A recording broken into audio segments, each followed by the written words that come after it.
When God created the cosmos, the intention was that all men and women would live in harmony. Would live in harmony with God, with neighbor, and with nature. As time went by, the selflessness that God envisioned became individualism, became concern for the self to such an extent that the neighbor was forgotten, that all others were forgotten, and the self was counted as all important. The focus was on the self, that it was as if the neighbor did not exist, or if one neighbor existed, I was oblivious of this neighbor. Time went by, and things began to deteriorate even further.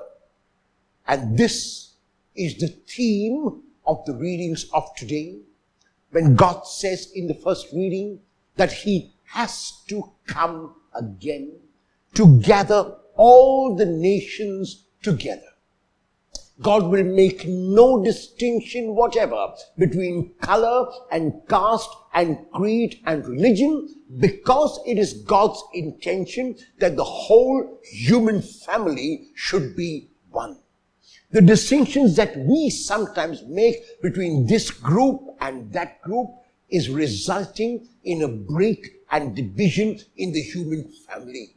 It is them versus us, and we against they, rather than all of us together. In the gospel text of today, Jesus calls those who ask Him, Lord, will only there be few who will be saved? To say no. Everyone has the potential to be saved, but the person must want to be saved, because God is not going to save anyone against their will. God is not going to force anyone to come to His kingdom. God is not going to force anyone to be part of this beautiful family which lives in harmony. That decision has to be made by each individual and alone. That is why in the gospel of today, Jesus exhorts His disciples and those listening to Him to enter by the narrow door. What does it mean to enter by the narrow door? The broad door, Jesus says, is a door along which many would like to go because they imagine that life there is easier. It is easier to live a self-centered life. It is easier to live a selfish life. It is easier to live a life in which I keep accumulating and gathering without sharing.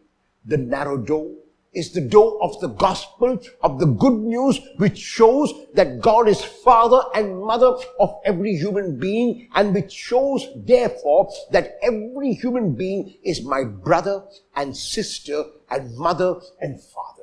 It shows that I show my concern for this human being who is part of me. It shows that there is interconnectedness among us. It shows that there is no individualism or selfishness. Rather, it shows that there is harmony in the cosmos. This is the world to which the Lord is inviting us.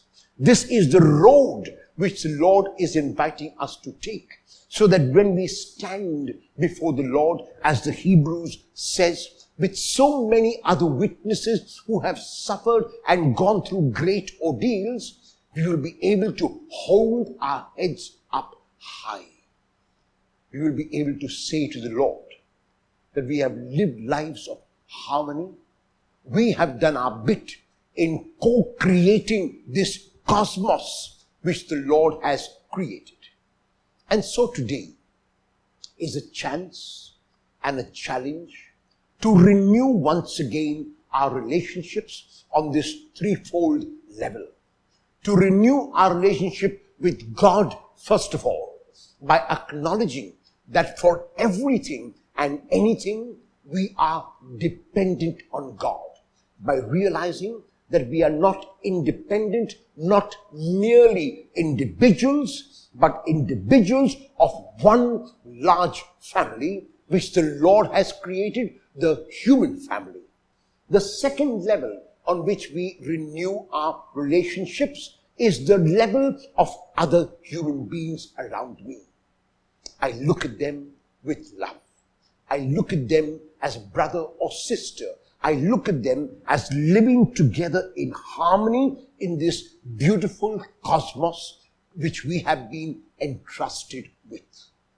And the third relationship I build is the relationship with nature, with the world around me, with the animals and the birds and the trees and the plants and the fish and the sea and everything which is so beautiful.